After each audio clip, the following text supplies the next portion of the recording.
এর যুবক কোন নওগাঁর মুসলমান, এলাকাটার নাম কমুনা যমুনার এইপারের একটা ঘটনা। যমুনার এইপার এলাকার নাম কইতাম না।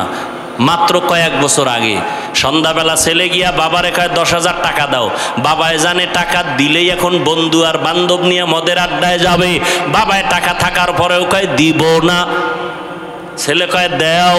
দীর্ঘ টাইম তর্ক বিতর্কের এক পর্যায়ে ছেলে নিজেরে কন্ট্রোল করতে না পাইরা বাবারে মাইর শুরু করছে। এখন তো মিডিয়াতেও দেখা যায় ছেলে বাবারে মারে, কত বড় বেঈমান আর কুলাঙ্গার। বাবারে মারতে মারতে রক্তাক্ত করে ফেললো। মা ইয়া পায়ে ধইরা বাবারে কয় আর মারিস না, তোর বাবা বেহুশ হয়ে গেছে। এবার মায়েরও লাথি মারলো। মারার পরে ছেলেটা একটা মরণের আর এক নতুন ফাঁদের নাম বাইক। কি কয় এদিকে?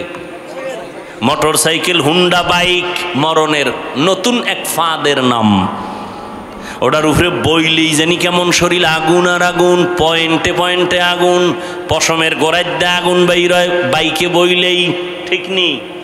আর পেছনে যদি বিপরীত পার্স থাকে তো তো আরো আগুন। এবার কয় ট্রাকের তলে গিয়া ঠান্ডা হয়, এর আগে ঠান্ডা হয় না। ছেলেটা বাইক নিয়ে বের হয়ে গেল। বাবাই বেহুশ, রক্তাক্ত জমিন। মা কান্না করে আল্লাহর কাছে কয়, আল্লাহ এই সন্তানটারে আর আমার ঘরে ফেরত আইনো না। আহা, মায়ের বড়দোয়া। দুইটা অন্যায় আছে, করলেই মরার আগে শাস্তি। এর মধ্যে একটা হলো মা বাবার সাথে বেয়াদবি, আর একটা অন্যায় হলো জুলুম। জুলুম আবার 3 প্রকার। আল্লাহর সাথে জুলুম করা, নিজের সাথে জুলুম করা, অন্যান্য মাখলুকতের সাথে জুলুম করা। এই দুইটা অন্যায় করলে শাস্তি মরার আগেই হবে, মরার আগেই হবে। ছেলেটা বাইক নিয়ে চলে গেল। মা দরজা এমন ভাবে ভেতর দিয়ে লক করে দিছে, ছেলে আইসা ভাঙলেও আর দরজা খুলবে না। মায়ের অন্তরে বড় কষ্ট। ছেলেটা চলে গেছে, বাইক দিয়ে যায়, বন্ধুদের আড্ডায় যাবে। হঠাৎ রাস্তা দিয়ে বাইকটা চালায়, হঠাৎ শুনে বয়ান চলে, বয়ান। একজন আল্লাহর ওলি, এই যমুনার পারের এপারের ঘটনা। বড় এক আল্লাহর ওলি দুনিয়াতে নাই, কয়েক বছর আগে দুনিয়া থেকে চলে গেছেন। তিনি বয়ান করতেছিলেন মা বাবার খেদমত নিয়া। ছেলেটা বাইকটা থামায় বয়ান শুনছে, দিলের মধ্যে হিট করছে। বাইকটা বন্ধ করে প্যান্ডেলে ঢুকছে, তালা লাগাইয়া প্যান্ডেলের পেছনে বসছে। এমন বয়ান, যুবকের কলিজা ছিদ্র হয়ে গেছে, কান্না শুরু। এক পর্যায়ে ময়দানের পেছনে গড়াগড়ি খায় আর কয়, আল্লাহ আমারে মাফ করিয়া দাও, আমি বাবার সাথে বেয়াদবি করেছি, মায়ের সাথে বেয়াদবি করেছি। আল্লাহর ওলির নজর পড়ে গেছে। মোনাজাতের আগে কয়, যুবকটারে ধইরা নিয়ে আসো। কাছাই না, কয় বাবা তোর কি হইছে? কয় হুজুর আপনারে কি বলবো, আমার মতো খারাপ জমিনে কেউ নাই, আমারে তওবা করায় দেন। হুজুর বলে মোনাজাতের পরে স্টেজে আয়। মোনাজাত দিলেন, ওরে ডাকলেন। হুজুর আমি বাবার গায়ে হাত তুলেছি, মায়ের সাথে বেয়াদবি করেছি। হুজুর এমন ভাবে তওবা করায় দিলেন। যুবক এমন তওবা করছে, মরিয়া গেল আর কোনোদিন মা বাবার সাথে বেয়াদবি করব না। এবার বিদায় হইয়া রাতের গভীরে বাসার দিকে রওয়ানা। দরজার সামনে গিয়া ডাক দিছে, মা। মা তো ঘুমায় না, বাবা অসুস্থ বিছানায়। মা টের পাইছে, খুলবে না। মা ওয়াদা করছে দরজা খুলবো না, না জানিয়া বাড়াইসা মারধর করে। সন্তান কাঁদে আর কয়, মা আমি একটু মাপ চাবো, বাবার পাও ধরে একটু সুযোগ দাও, দরজা খুলো, আর বেয়াদবি করবো না। মা বলে দরজা খুলবো না, না জানি কোন বেয়াদবি করো। শেষ পর্যন্ত সন্তান এত কান্না কাঁদলো, মায়ের কলিজায় মানাইতে পারে না, দরজাটা খুলে দিল। সন্তান মায়ের পা জড়ায় কয়, মা তুমি আমারে মাফ করিয়া দাও। মা বলে আমার কাছে মাপ চায় কি হবে, বাবার কাছে গিয়া ক্ষমা চা। যেই মা বাবার দোয়ার কারণে তুই বড় হইছ, ওই মা বাবার দোয়া চোখের পানি যদি না থাকতো, আমি হাফিজুর রহমান এই চেয়ারে বসতে পারতাম না।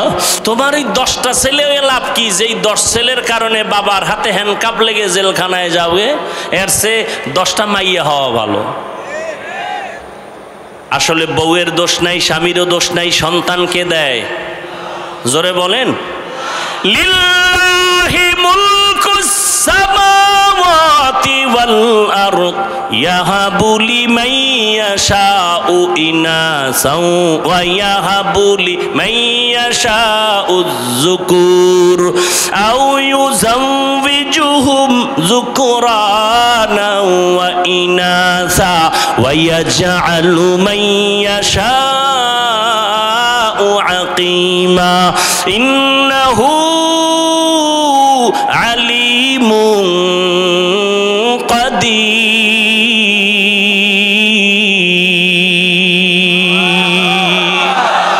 মদের নেশাগ্রস্ত ব্যক্তির কাছে যদি আমি যাওয়ার পরে আমিও মদের ওয়ালার বোতলটা টান মারি, তখন বলবি আমি মদওয়ালার গোলাম। আর যদি দেখো মদখোরের কাছে যাওয়ার পরেই মদখোর আমার রঙে রঙিন হয়ে নামাজ পড়ে, তখন বলবি দালাল। বিএনপির কাছে ওলামায়ে কেরাম যদি যায়, ইসলামের দাবি নিয়ে যায়, আওয়ামী লীগের কাছে আলেম গেছে, ইসলামের দাবি নিয়ে গেছে, তুমি দালাল বলো কেন? এই বেয়াদবি করার সাহস একজন আলেমকে, তুমি ক্লাস 8-9 পড়ো, তুমি বলো দালাল, বেয়াদব।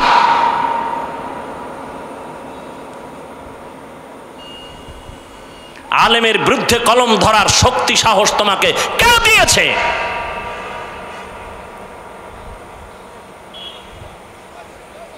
আল্লাহ হেদায়েত দান করুন। আল্লাহ ডাইরেক্ট নবীকে যদি বলতেন আপনাকে রহমত করে পাঠাইলাম, না বলে ঘুরায় বললেন কেন? আপনাকে পাঠাই নাই, হ্যাঁ পাঠিয়েছি জগৎ সমূহের রহমত করে। কেন? উম্মতকে পরিষ্কার করে দিলেন আল্লাহ পাক, জেহেনে ঢুকাও নবীর পুরাটাই রহমত। এখানে অনেকে তর্জমা করে রহমাতুল্লিল আলামিনের তর্জমা করেন উভয় জগতের রহমত। আমি তর্জমা করছি জগৎ সমূহের জন্য রহমত। কারণ উভয় জগৎ মানে দুনিয়ার জগৎ, পরকাল জগৎ, দুই জগৎ। আসলে তো জগৎ দুইটা না, রুহের একটা জগৎ আলাদা, মায়ের গর্ভের জগৎ একটা আলাদা, দুনিয়া নামক জগৎ একটা আলাদা, ইন্তেকালের পর কবর জগৎ আলমে বরজখ এক আলাদা জগৎ, হাসরের ময়দানের এক আলাদা জগৎ, জান্নাত ও জাহান্নামের এক জগৎ আলাদা জগৎ। আল্লাহ বলেন সব জগৎ তথা জগৎ সমূহের জন্য আমি আল্লাহ হলাম রব, আর আমার মুহাম্মদ বন্ধুকে বানায় দিলাম রহমত।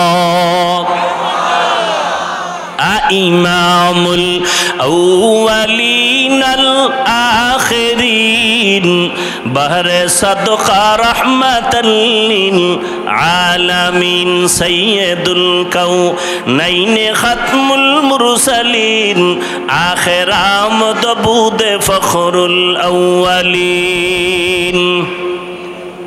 এবার আলোচনা নবী রূহের জগতের জন্য রহমত কেমনে। আজকে এই বিষয় নয়, নবী মায়ের গর্ভের জগতের জন্য আলাদা রহমত, ভিন্ন আলোচনা। দুনিয়ার জগতের জন্য নবী আলাদা রহমত, ভিন্ন আলোচনা। কবর জগতের জন্য নবী আলাদা রহমত, ভিন্ন আলোচনা। হাসর জগতের জন্য রহমতের নবী, ভিন্ন জগতের রহমত, ভিন্ন আলোচনা। জান্নাত ও জাহান্নামের জগতের ক্ষেত্রে আমার নবী আলাদা রহমত, ভিন্ন আলোচনা। আমি দুনিয়ার জগতের জন্য নবী কেমন রহমত, এ নিয়ে দুইটা কথা বলে মোনাজাত দিয়া চলে যাব। নবী দুনিয়ার জগতের জন্য রহমত, শুধু মানুষের বলে না, মুমিনের জন্য যেমন রহমত, বেঈমানের জন্য নবী আলাদা রহমত। কেমন এক নবী, কেমন এক নবী, চিনলাম না আমরা কপাল পোড়া। যেই নবীর জন্য গর্তের পিপিলিকা পাগল, যেই নবীর জন্য নদীর মাছ আশেক, শুধু কি তাই, সব বানানেওয়ালা খালেক আল্লাহ আশেক। মুসা নবী আল্লাহর বন্ধু, ঈসা নবী আল্লাহর বন্ধু, ইব্রাহিম নবী আল্লাহর বন্ধু, আমার নবী আল্লাহর বন্ধু। সব নবী কার বন্ধু? আল্লাহর বন্ধু। সব নবী আল্লাহর আশেক। মুসা নবী আল্লাহর আশেক, ইব্রাহিম নবী আল্লাহর আশেক। আল্লাহ সব নবীরে বন্ধু বানাইছেন। মুসা নবীরে বন্ধু বানাই এই উঠে কা মোনাজাতটা দিয়ালাম। এটা কপাল নিজের ডাউ ফুরে আর একজনের ডাউ ফুরাবার অপচেষ্টা করে। ঢুকলা কেন প্যান্ডেলের মধ্যে যদি অভ্যাস খারাপ থাকে?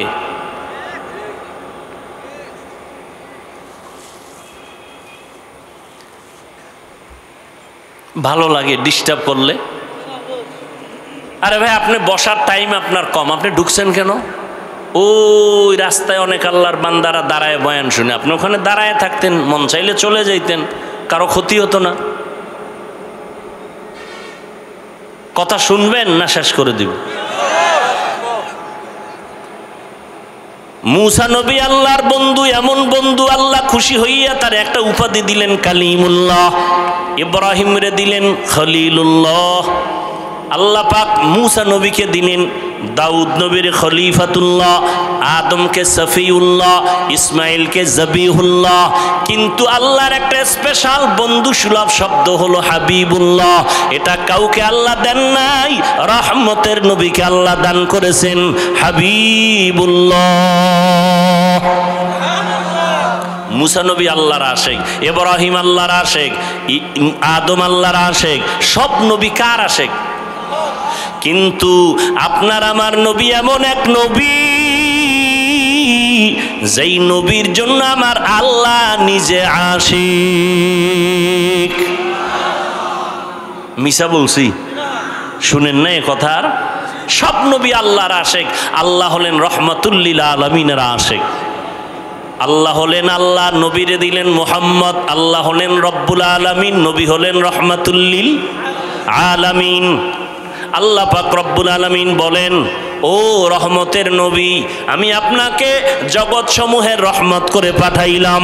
মানুষের জন্য যেমন নবী রহমত, মুমিনের জন্য নবী আলাদা রহমত, ওদিকে বেঈমানের জন্য নবী আলাদা রহমত। আবার মুমিনদের মধ্যে পুরুষের জন্য নবী যেমন রহমত, আবার নবী নারীদের জন্য আলাদা রহমত। শুধু কি তাই, মানুষের জন্য নবী যেমন রহমত, জিনদের জন্য নবী তেমন রহমত। আমার নবী গাছের জন্য আলাদা রহমত, আমার নবী নদীর মাছের জন্য আলাদা রহমত, জঙ্গলের প্রাণীদের জন্য আলাদা নবী রহমত। এগুলো ভিন্ন ভিন্ন ঘটনা। নবী খেজুর গাছের সাথে ট্যাক লাগায়া খুতবা পড়েন, মিম্বর বানায়া। কিছুদিন পরে এটারে বাদ দিয়া নতুন মিম্বর বানাবেন। হঠাৎ মানুষ কান্না করলে যে আওয়াজ, ওই খেজুর গাছ, মরা খেজুর গাছ থেকে মানুষের কান্নার মতো আওয়াজ আসতেছে। নবী বলেন, এই গাছ কেন কাঁদো? ইয়া রাসূলুল্লাহ, আপনার বিরহের বেদনায় কাঁদি, তুমি কি চাও? আমি দইরা দোয়া করি তুই বড় জিন্দা হয়ে যা, খেজুর হবে, মানুষ খাবে। কয় না, কি চাও? কয় মানুষের যেমন জানাজা পড়ায় দেন, এমন জানাজা আমারও পড়ান, আর এখানে দাফন করে দিবেন, আর কিয়ামতের দিন আপনার সাথে আমাকে জান্নাতে জায়গা দিবেন। উস্তুনে হান না না আজহাজ রে রসুল নালামি জাদ হাম চুয়ার বাব আকুল। মরা গাছ কান্না করে, নবীর বেলা এটা মানছে। হ্যাঁ, আল্লাহ পাক দুনিয়াতে তার প্রিয় বান্দা আছে। আল্লাহর কাছে সব থেকে প্রিয় মানুষ। আপনাদের জানা থাকলে বলেন, মানুষ ছাড়া আর কেউ আছে আল্লাহর কাছে প্রিয়? জিন আল্লাহর কাছে প্রিয়? বলেন না বাবা, প্রিয় কারা? মানুষের মধ্যে যারা বেনামাজি তারা প্রিয়, যারা মদ খায়, ঘুষ খায়, সুদ খায় তারা প্রিয়। আল্লাহর কাছে মানুষের মধ্যে শ্রেষ্ঠ প্রিয় যারা রহমতের নবীর উম্মত, নামাজ পড়ে, পর্দা করে, হালাল খায়, কোরআন পড়ে, তাকওয়ার উপরে চলে। কথা ঠিক? তা প্রিয় বান্দা বান্দিকে আল্লাহ আলাদা আলাদা পাওয়ার দেয়। কি দেয়? আলাদা পাওয়ার দেয়। যেই পাওয়ারের বয়ান একটু আগে আপনাদের নওগাঁতে করে আসলাম। কোরআনের ভাষায় ওই পাওয়ারের নাম ফুরকান, হাদিসের ভাষায় ওই পাওয়ারের নাম ফেরাসাত। আল্লাহ আলাদা পাওয়ার দেয়। বিশেষ সেই পাওয়ার যখন আল্লাহ দান করেন, ওই পাওয়ার দিয়ে কিছু অলৌকিকতা ঘটে যায়। অলৌকিক ঘটনা, অস্বাভাবিক ঘটনা যা আপনার দ্বারা আমার দ্বারা ঘটে না, আল্লাহর পাওয়ারওয়ালা বান্দার দ্বারা ঘটে যায়। নবীর বেলায় যদি ঘটে এটার নাম হলো মুজিজা। আর নবী ছাড়া ভিন্ন কোনো আল্লাহর প্রিয় বান্দার দ্বারা যদি ঘটে যায় তার নাম হলো কারামত। নবীদের মুজিজা যেমন সত্য, আল্লাহর ভিন্ন প্রিয় বান্দাদের কারামত তেমন সত্য। দীর্ঘদিন নদীতে পানি নেই, শুকায় গেছে, সবাই গিয়ে কয় আল্লাহর বান্দা একজন কঠিন ব্যক্তি, আল্লাহর খুব প্রিয়, গিয়ে কয় নদীর মধ্যে পানি নেই, অনেক বছর কি করার, একটা চিঠি লেখছে।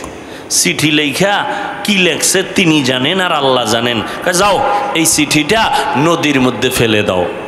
এই নওগাঁ মহাদেবপুরের মুসলমান, আমরা বোকা, একটু খেয়াল করে শুনেন, ভুল হলে ধরায় দিয়েন। চিঠিটা নদীর মধ্যে ছেড়ে দিও। ঠিকই ছেড়ে দিছে। দীর্ঘ বছর যেই নদীতে পানি নাই, চিঠিটা ফেলা মাত্র পানির জোয়ার শুরু। কি বলছেন? নাউজুবিল্লাহ, নাউজুবিল্লাহ, সুবহানাল্লাহ। কিন্তু একদল তো টেনশনে পড়ে গেল, এটা কি আমগো নবীর ঘটনা? না না, কোনো নবীর দ্বারা হয় নাই, নবী ছাড়া ভিন্ন একজন খাঁটি আল্লাহর বান্দার দ্বারা। কয়টা কি চর্ম নাই? যদি কয় হ্যাঁ, কয় তার দলিল ছাড়া কাফের।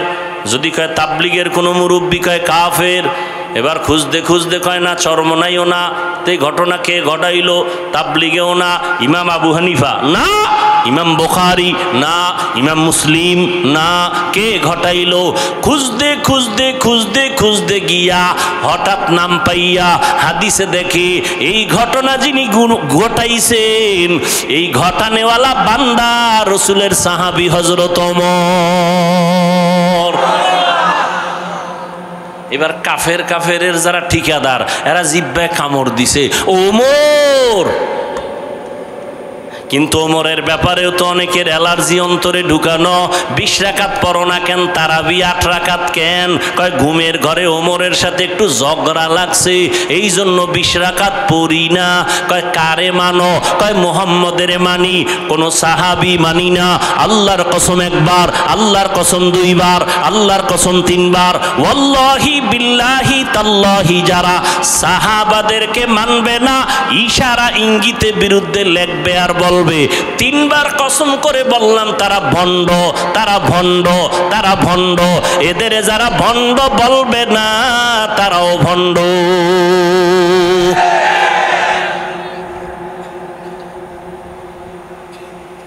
তুমি 8 রাকাত কেন? দরকার নেই 8 রাকাতের। তুমি পড়ার মতো যদি নামাজি পড়ো, 2 রাকাত তারাবি পড়লো, জান্নাত রেডি। কিন্তু তুমি ভাবসাব যেভাবে দেখাও, 8 রাকাত কেন, 48 রাকাত পড়লেও উপায় নাই, কোনো উপায় নাই। যেই ভাব লইয়া চলো, সালাম দেয় না, দিলেও নেয় না, কি বিষয়? কয় 20 রাকাত আমি। এই অহংকার কেন রে মুমিন? এর যুবক, 5 কল্লি টুপি মাথায় দিয়েছি, অন্য টুপির বিরুদ্ধে বলি নাই। তুমি কেন আমার টুপি নিয়ে মাথা ব্যথা? আমি কওমি মাদ্রাসার সন্তান, কোনদিন আমি আলিয়ার বিরুদ্ধে বলি নাই, স্কুল কলেজের বিরুদ্ধে বলি নাই। তুমি কওমি নিয়ে কেন বুকে ব্যথা? আমি বুকে হাত বাঁধি না, নাভির নিচে বাঁধি, তুমি বুকে বাঁধো। কোনোদিন গালি দিলাম না, হিংসা করলাম না, তুমি আমার নাভির নিচের হাত নিয়ে কেন টানো? যারা ওলি মানে না তারা বুখারী শরীফ মানে না, যারা আউলিয়া মানে না তারা কোরআন মানে না। অতএব সাবধান, আমি ওলি আউলিয়ার পক্ষে থাইকাও তো যারা পীর মুরিদির লাইনে নাই তাদের হিংসা করলাম না, তুমি কেন বিরুদ্ধে বলো? এর যুবক, নওগাঁর মুসলমান, আজকে তুমি চরমনার বিরুদ্ধে বলার সময় পাইলা, তাবলীগের বিরোধিতা করার সময় পাইলা, কওমির বিরুদ্ধে বলার সময় পাইলা। কিন্তু তোমার কাছে আমার প্রশ্ন, পঞ্চগড়ে কাদিয়ানি বানায়, এই ব্যাপারে তোমার পদক্ষেপ কি নিছো আমাকে বলো। ওই উত্তর বছর চট্টগ্রাম এলাকায় খ্রিস্টান মিশনারিরা কাজ করে মুসলমানের ঈমান হরণের ক্ষেত্রে, তোমার পদক্ষেপ কি বলো? ওরে মুসলমানের পিছে লাগলা, বেঈমানের ব্যাপারে ফয়সালা কখন করবা? এবার একটা মানে ভেজাল মুক্ত একটা জবাব চাই সবার থেকে। সত্য কথাটা স্বীকার করেন, সত্য কথাটা স্বীকার করেন, মানেন আর না মানেন। তাবলীগের দ্বারা আমার দেশের মুসলমানের ঈমানের ক্ষতি হয়েছে কি পরিমাণ বলেন? সত্য কথাটা বলেন। কওমি মাদ্রাসার দ্বারা আমার দেশ ইসলাম মুসলমানের কি ক্ষতি হয়েছে বলেন? যারা পীরের লাইনে হক, যারা ভণ্ড না তাদের ব্যাপারে না, যারা হক এদের দ্বারা ক্ষতি হয়েছে। হ্যাঁ, যদি বলেন হ্যাঁ ঠিক আছে, তা কোনোদিন মৃত্যু পর্যন্ত তাবলীগের বিরুদ্ধে, পীর মাশায়েখের বিরুদ্ধে, কওমির বিরুদ্ধে কোনোদিন কিছু বলবেন না, লেখবেন না। যদি কিছু বলিয়াও থাকেন, লিখে থাকেন, তওবা করে নিয়েন, আল্লাহ কবুল করেন।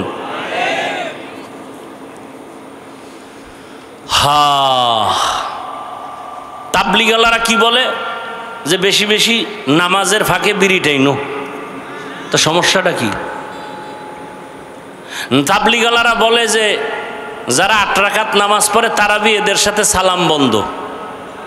হ্যাঁ, তো কি বিরোধিতা কেন?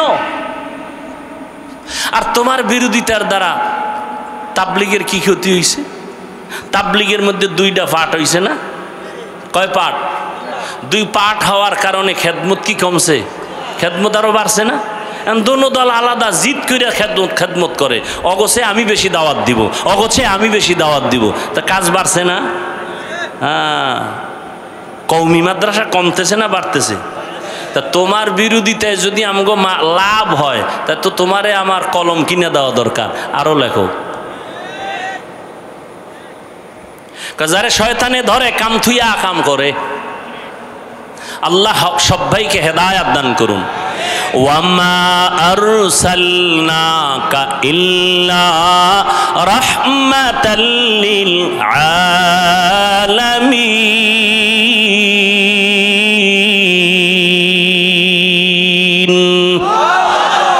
এর যুবক, আমি কওমি মাদ্রাসার সন্তান, একবারও এতক্ষণ যে চিল্লাইলাম একবারও কিন্তু বলি না কওমিতে না পড়লে তুমি জাহান্নামী, তাবলীগ না করলে জাহান্নামী, একবারও বলি নাই। বরং আমি স্কুল কলেজের পক্ষওয়ালাদের এই পরিমাণ সাহস দেই, আমার জানা মতে কোনো মৌলবী স্টেজে এই পরিমাণ সাহস দেয় না। ও কলেজের কলিজার টুকরা যুবকেরা, স্কুল ছাড়বা না, কলেজ ছাড়বা না, চাকরিজীবীরা চাকরি ছাড়িও না, ব্যবসা করো, চাকরি করো, তোমার কাছে কোনো বাধা নাই।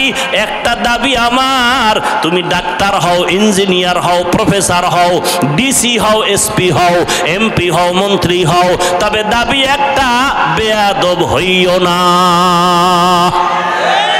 লিকুল্লি শাইইন জিনাতুন ফিল ওয়ারা ওয়া জিনাতুল মারই তামামিল আদাবি। আজ খোদা খাহি মে তৌফিক আদব, বেআদব মাহরুম গাশত আজ ফজলে রব। ডাক্তার হও বাবা, বেয়াদব হইও না। তোমার আচরণে যেন কোনোদিন মা বাবা কষ্ট না পায়, তোমার ব্যবহারে যেন উলামায়ে কেরাম কখনো কষ্ট না পায়, মুরব্বীরা যেন কষ্ট না পায়, শিক্ষক যেন কষ্ট না পায়। মা বাবায় যদি কষ্ট পায়, মরার আগে বিছানায় কপাল পুড়ে যাবে, ধ্বংস হয়ে যাবে, আর কোনোদিন কাজ হবে না। শিক্ষক যদি কষ্ট পায়, বরদোয়া করে, তোর জীবন ধ্বংস, মরার আগেই ধ্বংস। আর মাওলার কাছে মাপ চাইলে ক্ষমা হবে না, হবে না, হবে না, কারণ এটা বান্দার হক। মা বাবায় যদি ক্ষমা না দেয়, আল্লাহ ক্ষমা দিবেন না। শিক্ষক যদি ক্ষমা না দেয়, ছাত্র, আল্লাহ তোমারে ক্ষমা দিবেন না। মুরব্বীরা যদি ক্ষমা না দেয়, আল্লাহ ক্ষমা দিবেন না। অতএব বান্দার হক নষ্ট করবা না, অনুরোধ করে গেলাম। ডাক্তার যদি হও, একটা আদর্শবান ডাক্তার হইও, আদর্শবান ইঞ্জিনিয়ার হইও, আদর্শবান এসপি হও, আদর্শবান ডিসি হও, আদর্শবান একজন প্রফেসর হও, দুনিয়ার মানুষ তোমারে কলিজা দিয়া দোয়া করবে। ও যুবক, তোমার মতো যুবক এই জমিনে দুঃখ লাগে তাকাইলে, আবার মাঝে মাঝে সান্ত্বনা পাই। কত যুবক দেখলে মনে হয় কলিজা ঠান্ডা হয়, মনে চায় আমার গায়ের রুমাল দিয়া তার পা মোছাইয়া দেই। কারণ যুবক কই পড়ো, কয় জাহাঙ্গীরনগরে ভরি, সলিমুল্লাহ কলেজে থাকি, ঢাকা কলেজে ভরি। তোর দাড়ি এত কেন লম্বা, তোর মাথায় কেন পাগড়ি রে যুবক? মনে হয় তুই বাইতুল মুকাররমের খতিব। কই জীবনে মাদ্রাসায় পড়ি নাই, ওলামায়ে কেরামের দোয়া পাইছি, কোরআনের ছোঁয়া লাগছে। আমি জাহাঙ্গীরনগরে পড়লেও নামাজ আমার বন্ধ নাই। এই সত্য কথার সাক্ষী দিয়ে আছে না নাই? তুমি পারো না কেন? তোমার উপরে কার বরদোয়া লাগছে? ও যুবক, রহমতের নবীরে চিনলি না রে বাবা? যেই নবী এত দামি নবী, যার কোনো গুনাহ নাই, এত কষ্ট করলেন জীবনটা দিয়া, পেটে পাথর বাঁধলেন, দান দান শহীদ করলেন উম্মতের জন্য। এরে নবীর আশেক, ওই নবীর আদর্শ নবী রেখে গেলেন, বিদায় বেলা বলে গেলেন, দুইটা জিনিস আমি রেখে গেলাম, যারা ধরে রাখবা সম্মানও যাবে না, ঈমানও যাবে না। ১৫০০ বছর পর আজও নবীর চ্যালেঞ্জে যারা আছে, এদের মতো সম্মানে কেউ নাই। কোরআন আছে, সুন্নত আছে, এদের মতো সম্মানে কেউ আছে? এমপি সাহেব দেখলে কয় হুজুর দোয়া করিয়েন, মন্ত্রী মহোদয় দেখলে বলে হুজুর দোয়া করিয়েন, চেয়ারম্যান সাহেব বলে হুজুর আপনারে মহব্বত করি দোয়া করিয়েন। এটা কি টাকা দিয়ে কিনা যায়? চেয়ারম্যান সাহেব আপনাদের চেয়ারে বসছে, ক্ষমতায় কয় বছর? নিয়ম অনুযায়ী 5 বছর। আমরা উলামায়ে কেরামরা চেয়ারে বসছি, আমগো মেয়াদ আসেনি? আছে। আমরা দুনিয়ায়ও বাদশাহ, পরকালেও বাদশাহ। তুমি ডান হাতে বাম হাতে কোটি কোটি টাকা কামাই করো, আর একজন আলেমের কামাই 10,000 20,000 টাকা মাসে বেতন, 6 মাস বাকি। এরপরও কেউ না খাইয়া হাহুতাশ করে না, না খাইয়া মরে না। আল্লাহ তাদের 5,000 10,000 টাকায় বরকত দেয়, বরকতি রিজিক দেয়। কয় কেমন বরকত? কয় তুমি 3 প্লেট খাইলেও পেট ভরে না, কয় আরো আধা প্লেট দাও। আর বরকতি খানা যারা পায়, 1 প্লেটের খানা 4 জনে খাইয়াও কয় আরো খানা রয়ে গেল, খাইতে পারি না। এর নাম বরকতি রিজিক। কে দেয়? गर तवक्कुल मी कुनी हर सुबह शाम मेरा सनद रस्ते तू अज़ला मकाम जुज़बा हक़ची ज़े मखाज़ इंसुजा फज़ले उआ मस्त दरजुम ला जहां। ओ नबीर आशिक उम्मतेर दल, आमार नबी केमने दुनियार जमीने आसलेन एमन एकटा जायगाय। आमी हुजूर जदि मদের আড্ডায় যাই, দেখেন না একটু আওয়ামী লীগের কাছে বিএমপির কাছে হুজুরেরা যায়, কত গালি। আর আপনার নবীর খবর রাখছেননি? সৃষ্টির শ্রেষ্ঠ নবী, যার কোনো তুলনা নাই, যেই নবী এত পিওর, এত পিওর, এত পিওর। কেমন পিওর? 63 বছর হায়াতে যেই নবীর একটা মিথ্যা কথা বলেন নাই, নবী কোনোদিন গালি দেন নাই, কারো গালির জবাব দেন নাই, কোনোদিন বেত্রাঘাত করে মানুষের দাওয়াত দেন নাই। আমার নবী চোখ গরম করে কোনোদিন কারো দিকে তাকান নাই। ওই নবীকে, এত পবিত্র নবী, যেই নবী কদম দিয়ে হাঁটলে ওই জায়গা থেকে মিশকের ঘেরান আসতো দীর্ঘ বছর। সুবহানাল্লাহ। না ভালো করে চিনো নবী কেমন। নবী রাস্তা দিয়ে যখন চলতেন, দুপাশের গাছ নবীরে সালাম দেয়, জঙ্গলের প্রাণীরা নবীরে সালাম দেয়। কেমন মায়ার নবী। এমন নবীরে আল্লাহ দুনিয়ার এমন একটা জায়গায় পাঠাইছেন, যেই জায়গার মানুষ হলো পৃথিবীর মধ্যে নিকৃষ্ট চরিত্রহীন লম্পট। মক্কার মানুষ কত খারাপ, নারী আর পুরুষ উলঙ্গ হইয়া আল্লাহর ঘর বাইতুল্লাহ তাওয়াফ করে, উলঙ্গ নারী পুরুষ, কত খারাপ। কন্যাদেরকে এত অবহেলা করে, আপন বাবা কন্যাকে গলা টিপে হত্যা করে, পাথর চাপা দিয়ে মেরে ফেলে। কন্যা হলেই মনটা বেজার, সমাজে মাথা উঁচু করে না, এত লজ্জা পায়, কন্যাদেরকে এত অবহেলা করে। বর্তমানে এরকম কুলাঙ্গার কিছু আছে, ছেলে হইলে হাসে, মাইয়া হইলে বউরে গালি দেয়। আছে না নাই? বউরে খায় মাইয়া দিলি কেন? তা ছেলে মাইয়া কি বউ দেয়? বউ তো তোমার মাল আমানত রাখে, যদি জাহিরি ভাবে ধরো তো পিঠা তো তোমার কপালে দেওয়া দরকার, কারণ তোমার সম্পদ দিয়েই তো সন্তান হয়েছে। স্ত্রী শুধু গর্ভধারণ করেছে, তাকে পুরস্কার দাও। এত বড় নিমক হারাম কপাল পোড়া মেয়ে হইল কেন? বউয়ের সাথে রাগ করে কথা বলে না। আছে না নাই? অথচ নবী কি কয়, ওই দুনিয়ার মানুষ, আমি মুহাম্মদ এত দামি, আমার একটা ছেলে নাই, আমি 4 কন্যার বাবা। নবীর একটা ছেলেও নাই। তোমার ওই 10টা ছেলে লাভ কি? যেই 10 ছেলের কারণে বাবার হাতে হ্যান্ডকাপ লেগে জেলখানায় যাবে, এর চেয়ে 10টা মাইয়া হওয়া ভালো। আসলে বউয়ের দোষ নাই, স্বামীরও দোষ নাই, সন্তানকে দেয়।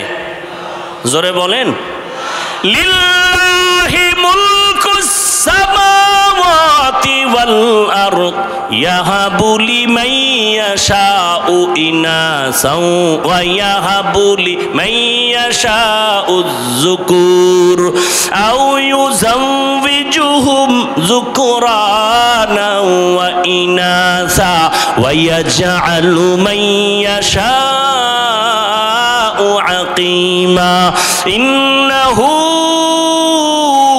আলিমুন কাদির।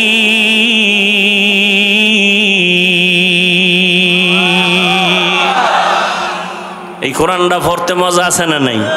এমন একটা কোরআন, দেখলেও সওয়াব, শুনলেও সওয়াব, পড়লেও সওয়াব, ধরলেও সওয়াব। আছে না নাই? কিন্তু এখানেও ফতুয়াবাজি চলে।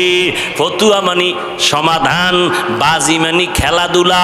ফতুয়া নিয়ে খেলাধুলা করে একদল, ইউটিউবের মধ্যে বলে কোরআনের অর্থ না জানলে পড়িয়া কোনো লাভ নাই। এরাও বাতিল, এরাও কি বাতিল। আল্লাহর কোরআন ধরবা সওয়াব, পড়বা সওয়াব, দেখবা সওয়াব। নবী বলেন কোরআন দেখে দেখে পড়বি, চোখের পাওয়ার নষ্ট হবে না। মাওলার কোরআন এত মজার, দুনিয়ার কোনো কবিতা মজা লাগে না, কোরআনের কবিতা মজা। কমে অতিরিক্তি হয় কারো।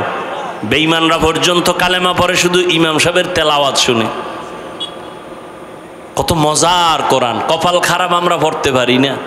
কয় হুজুর ব্যবসা চাকরি সময় কই? আল্লাহ কইব করোনার ভিডিওটা টান মার। এই কপাল পরা করোনার সময় কি করছে? ঘরে হইয়া হইয়া কয় লুড্ডু খেলছে, লুড্ডু। করোনার ভিতরে কোরআন শিখলে না কেন? কোরআন শিখতে 20 দিন লাগে। কয় দিন? কথা কয় না, 20 দিন লাগে। আহ, কত মজা লাগে। এটা যদি আপনি নিজে পড়তে পারতেন আরো তৃপ্তি লাগতো।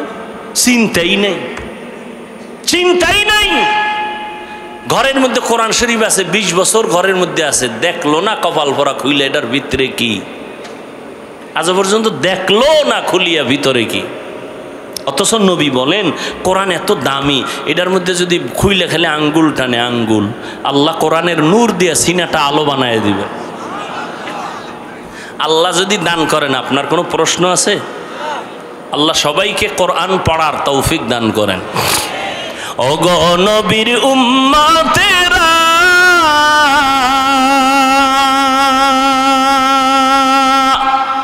হয়ে আজি দিশাহারা,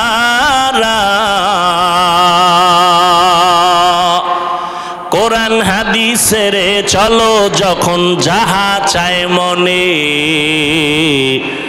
নবী বিনে কে তারাবে পুসিরত মিজানে, নবী বিনে কে তারাবে পুসিরত মিজানে, উম্মতের কান্ডারি নবী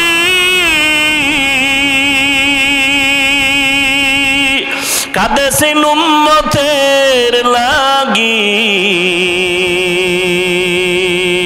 এখনো কাঁদেন নবীজি শুয়ে মদিনার পানে, নবী বিনে কে তারাবে ফুলসিরাত মিজানে, নবী বিনে কে তারাবে ফুলসিরাত মিজানে।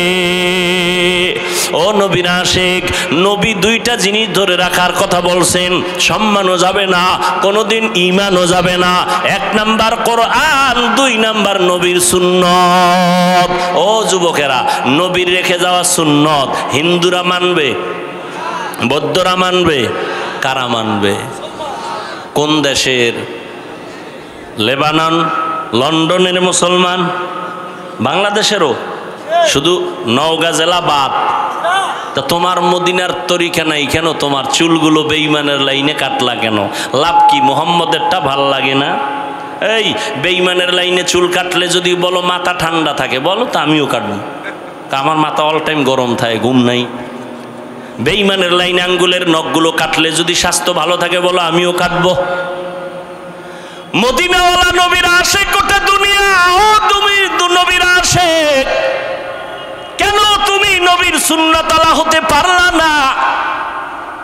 তোমার মতো যুবক রাস্তায় গাড়ি চালায়, পাঁচ বেলার নামাজ পড়ে, দাড়িওয়ালা আছে না নাই? তুমি কেন পারবা না? তোমার মতো যুবক নদীর মধ্যে মাছ ধরে, নামাজ ছাড়ে না, কৃষি কাজ করে, নামাজ ছাড়ে না, শ্রমিকের কাজ করে, নামাজ ছাড়ে না। তুমি কেন পারবা না? তোমার কপাল কেন এত খারাপ? তোমার মতো যুবক র্যাব, আর্মি, পুলিশ, বিডিআর এর চাকরি করে, চেয়ারম্যান, মেম্বার, নামাজ পড়ে, তুমি কেন পারো না? মোনাজাতে কত যুবকের কান্না, তোমার চোখে কেন পানি নাই? তোমার উপরে আল্লাহ বেজার গুনার কারণে সারাটা রাত মোবাইল হাতে নিয়ে কবিরা গুনাহ করো, কবিরা গুনাহ করে করে চেহারা নষ্ট করেছো। 40 বছর পর্যন্ত যুবক তোর চেহারা কোনোদিন নষ্ট হবে না, উজ্জ্বলতা কমবে না, আলো কমবে না, মায়া লাগবে দেখলে। অথচ তোর বয়স কত? 27। চেহারাটা এমন খারাপ কেন? দেখলে মায়া লাগে না কেন? চেহারার মধ্যে উজ্জ্বলতা নাই কেন? জানি না। জানোস না সারা রাত যে আকাম করছো মনে নাই? মোবাইলটা সামনে নিয়ে সারা রাত কবিরা গুনাহ, কবিরা গুনাহ, কবিরা গুনাহ। হাসো, বাসায় গিয়া গুগলে সার্চ দিবি। আমগো হুজুর গো বোকাদের কথা তো শুনবি না। তোদের প্যান্ট শার্ট টাইওয়ালা মুরব্বীরা কি সুন্দর কথা বলছে, গুগলে ওখানে বলা আছে, ডিটেলস তথ্য সহ দেওয়া আছে, লিখবি। টাচ মোবাইলে শরীরের ক্ষতি কি সব চলে আসবে। খালি আমগো হুজুর গো বয়ান শুনে পরকালের ভিডা, ওটা বাদ। দুনিয়ার ভিডার খবর কি? এই মোবাইলের কারণে চোখের পাওয়ার নাই, কানের পাওয়ার নাই, হার্ট দুর্বল, কিডনি দুর্বল, ব্রেন দুর্বল। এই মোবাইলের কারণে চোখ ব্যথা, মাথা ব্যথা, বুকে ব্যথা বাড়ছে না কমছে? মোবাইলের কারণে রে বাবা। এরপরে যদি মোবাইল দিয়ে গুনাহ করো, চরিত্র শেষ, লেখাপড়াও শেষ, জীবনে কি হবে? কিছুই তো হতে পারবি না। আমি একটু আগে বলছি, জীবনে যদি ডাক্তার হতে চাও, আদর্শবান সম্মান নিয়ে ডাক্তার হইও। শুধু মহাদেবপুরের সিপাই বইয়া ডাক্তারি করিস না। এমন ডাক্তার হ গোটা দেশের মানুষ যেন তোর সম্মানের সাথে চিনে এবং হায়ার কইরা বিদেশ নিয়ে যায়। এইটা করতে হইলো কিচ্ছু লাগবে না, দুইটা জিনিস তোর ঠিক রাখা লাগবে। এক নম্বরে চরিত্র, দুই নম্বরে সুস্থতা। এক নাম্বার কি বলো, দুই নম্বরে কি? এই দোনোটারে জবাই করছো মোবাইল দিয়া। মোবাইল দিয়া সুস্থ থাকার জন্য আল্লাহর দেওয়া একটা ঔষধ আছে ফ্রি, রাতের ঘুম। রাতের শরীরের ঔষধ। মোবাইল দিয়া রাতের ঘুম নষ্ট, শরীর অসুস্থ, শেষ। আর চরিত্র তো নাই। এখন তুমি যদি ভালো স্টুডেন্ট হও, ভালো ডাক্তার, চাকরি পাইছো কিন্তু অসুস্থ, চরিত্র ভালো কিন্তু কি অসুস্থ, চাকরি টিকবে? আচ্ছা তুমি ফুল সুস্থ, শরীরে কোনো রোগ নাই, চরিত্র খারাপ, থাকবে জীবনের সম্মান? এই দুই জিনিস ভালো লাগবে, চরিত্র আর সুস্বাস্থ্য। এই দুই জিনিস নষ্ট করে মোবাইল। মোবাইল থেকে ফিরে আসো। এই মোবাইলের কারণে মা বাবার সাথে বেয়াদবি, আর মা বাবার টাকা চুরি করছো কতদিন মনে আছে? এমবি ভরার জন্য। মায়ে যখন টাকা না দেয় তখন এবার বন্ধুর পকেটে বেলেট মারো। এলাকাটার নাম কমুনা, যমুনার এইপারের একটা ঘটনা। যমুনার এইপার এলাকার নাম কইতাম না। মাত্র কয়েক বছর আগে সন্ধ্যাবেলা ছেলে গিয়া বাবারে কয় 10,000 টাকা দাও। বাবায় জানে টাকা দিলেই এখন বন্ধু আর বান্ধব নিয়ে মদের আড্ডায় যাবে। বাবায় টাকা থাকার পরেও কয় দিব না। ছেলে কয় দেও। দীর্ঘ টাইম তর্ক বিতর্কের এক পর্যায়ে ছেলে নিজেরে কন্ট্রোল করতে না পাইরা বাবারে মায়ের শুরু করছে। এখন তো মিডিয়াতেও দেখা যায় ছেলে বাবারে মারে। কত বড় বেঈমান আর কুলাঙ্গার। বাবারে মারতে মারতে রক্তাক্ত করে ফেললো। মা ইয়া পায়ে ধরে বাবারে কয় আর মারিস না, তোর বাবা বেহুশ হয়ে গেছে। এবার মায়েরও লাথি মারলো। মারার পরে ছেলেটা একটা মরণের আর এক নতুন ফাঁদের নাম বাইক। কি কয় দিকে মোটর সাইকেল, হুন্ডা বাইক, মরণের নতুন এক ফাঁদের নাম। ওটার উপরে বইলেই জানি কেমন শরীর আগুন আর আগুন, পয়েন্টে পয়েন্টে আগুন, পশমের গোড়ায় দিয়ে আগুন বাইর হয় বাইকে বইলেই, ঠিক নি? আর পেছনে যদি বিপরীত পার্স থাকে তো তো আরো আগুন। এবার কয় ট্রাকের তলে গিয়া ঠান্ডা হয়, এর আগে ঠান্ডা হয় না। ছেলেটা বাইক নিয়ে বের হয়ে গেল। বাবাই বেহুশ, রক্তাক্ত জমিন। মা কান্না করে আল্লাহর কাছে কয়, আল্লাহ এই সন্তানটারে আর আমার ঘরে ফেরত আইনো না। আহা, মায়ের বড়দোয়া। দুইটা অন্যায় আছে, করলেই মরার আগে শাস্তি। এর মধ্যে একটা হলো মা বাবার সাথে বেয়াদবি, আর একটা অন্যায় হলো জুলুম। জুলুম আবার 3 প্রকার। আল্লাহর সাথে জুলুম করা, নিজের সাথে জুলুম করা, অন্যান্য মাখলুকতের সাথে জুলুম করা। এই দুইটা অন্যায় করলে শাস্তি মরার আগেই হবে, মরার আগেই হবে। ছেলেটা বাইক নিয়ে চলে গেল। মা দরজা এমন ভাবে ভেতর দিয়ে লক করে দিছে, ছেলে আইসা ভাঙলেও আর দরজা খুলবে না। মায়ের অন্তরে বড় কষ্ট। ছেলেটা চলে গেছে, বাইক দিয়ে যায়, বন্ধুদের আড্ডায় যাবে। হঠাৎ রাস্তা দিয়ে বাইকটা চালায়, হঠাৎ শুনে বয়ান চলে। বয়ান একজন আল্লাহর ওলি, এই যমুনার পারের এপারের ঘটনা। বড় এক আল্লাহর ওলি দুনিয়াতে নাই, কয়েক বছর আগে দুনিয়ার থেকে চলে গেছেন। তিনি বয়ান করতেছিলেন মা বাবার খেদমত নিয়া। ছেলেটা বাইকটা থামায় বয়ান শুনছে, দিলের মধ্যে হিট করছে। বাইকটা বন্ধ করে প্যান্ডেলে ঢুকছে, তালা লাগাইয়া প্যান্ডেলের পেছনে বসছে। এমন বয়ান, যুবকের কলিজা ছিদ্র হয়ে গেছে, কান্না শুরু। এক পর্যায়ে ময়দানের পেছনে গড়াগড়ি খায় আর কয়, আল্লাহ আমারে মাফ করিয়া দাও, আমি বাবার সাথে বেয়াদবি করেছি, মায়ের সাথে বেয়াদবি করেছি। আল্লাহর ওলির নজর পড়ে গেছে। মোনাজাতের আগে কয়, যুবকটারে ধইরা নিয়ে আসো। কাছাই না, কয় বাবা তোর কি হইছে? কয় হুজুর আপনারে কি বলবো, আমার মতো খারাপ জমিনে কেউ নাই, আমারে তওবা করায় দেন। হুজুর বলে মোনাজাতের পরে স্টেজে আয়। মোনাজাত দিলেন, ওরে ডাকলেন। হুজুর আমি বাবার গায়ে হাত তুলেছি, মায়ের সাথে বেয়াদবি করেছি। হুজুর এমন ভাবে তওবা করায় দিলেন। যুবক এমন তওবা করছে, মরিয়া গেল আর কোনোদিন মা বাবার সাথে বেয়াদবি করব না। এবার বিদায় হইয়া রাতের গভীরে বাসার দিকে রওয়ানা। দরজার সামনে গিয়া ডাক দিছে, মা। মা তো ঘুমায় না, বাবা অসুস্থ বিছানায়। মা টের পাইছে, খুলবে না। মা ওয়াদা করছে দরজা খুলবো না, না জানিয়া বাড়াইসা মারধর করে। সন্তান কাঁদে আর কয়, মা আমি একটু মাপ চাবো, বাবার পাও ধরে একটু সুযোগ দাও, দরজা খুলো, আর বেয়াদবি করবো না। মা বলে দরজা খুলবো না, না জানি কোন বেয়াদবি করো। শেষ পর্যন্ত সন্তান এত কান্না কাঁদলো, মায়ের কলিজায় মানাইতে পারে না, দরজাটা খুলে দিল। সন্তান মায়ের পা জড়ায় কয়, মা তুমি আমারে মাফ করিয়া দাও। মা বলে আমার কাছে মাপ চায় কি হবে, বাবার কাছে গিয়া ক্ষমা চা। যেই মা বাবার দোয়ার কারণে তুই বড় হইছ, ওই মা বাবার দোয়া চোখের পানি যদি না থাকতো, আমি হাফিজুর রহমান এই চেয়ারে বসতে পারতাম না। ও টাকাওয়ালা, বাড়িওয়ালা, ও পরীক্ষায় ভালো নাম্বারওয়ালা। মা বাবার চোখের পানি আর দোয়ার কারণে আজকে পরীক্ষায় ভালো নাম্বার পেয়েছো, টাকার মালিক, বাড়ি গাড়ির মালিক হয়েছো। আজকে কত আরামে গাড়ি নিয়ে ঘুরো। আর এই নওগাঁ জেলায় তোর বাবা মা কত কষ্ট করিয়া চলাফেরা করছে, গাড়ি ভাড়া দেওয়ার মতো টাকাও ছিল না। আজ আল্লাহ তোমারে টাকা দিছেন, মা বাবার কথা মনেও করো না, দোয়াও করো না। ওরে যার মা বাবা দুনিয়ায় নাই, কবরের কিনারায় গিয়া মাঝে মাঝে দোয়া করিও, আল্লাহর কাছে বলি, ওরে মালিক মা বাবার হক আদায় করতে পারি নাই, মা বাবা জীবনে এত কষ্ট করেছেন, আমি যদি টাকাওয়ালা হইতাম আমি মা বাবারে শান্তিতে রাখতাম। আজ আমার মা এমন জায়গায় আছে, বিছানাও নাই, একটা বাতিও নাই, সাদা কাফনের প্যাকেট হইয়া কবরে ঘুমায়। ও সন্তান, ওই মা বাবারে কাঁদাইয়া যদি থাকো, তাড়াতাড়ি মাওলার কাছে ক্ষমা চাও। আর যার মা বাবা বেঁচে আছে, বাবারে গিয়া ক্ষমা চাও, হাত ধইরা বলিও, বাবা তোমার ঋণ আদায় করতে পারবো না, দয়া করে তুমি মাফ করে দাও।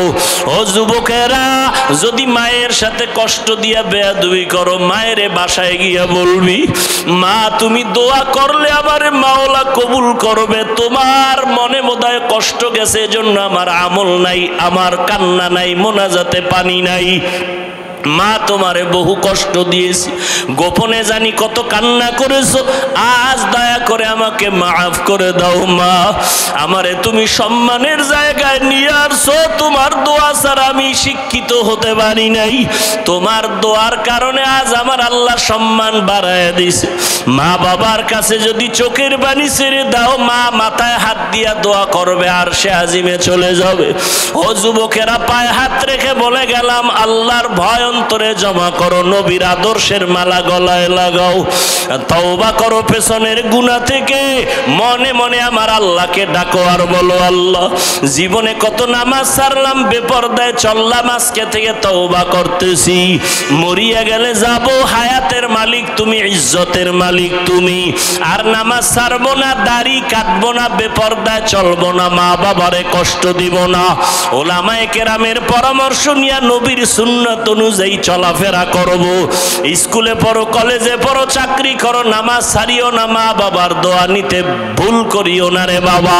তবে সবার কপালে তওবা নসিব হবে না, যাদের অন্তর তৈরি হয়ে গেছে, মরিয়া গেল আর নামাজ ছাড়বা না, তওবা করে নিবা, আর দাড়ি কাটবা না, মা বাবারে কষ্ট দিবা না, আলেমদের বরদোয়া নিবা না।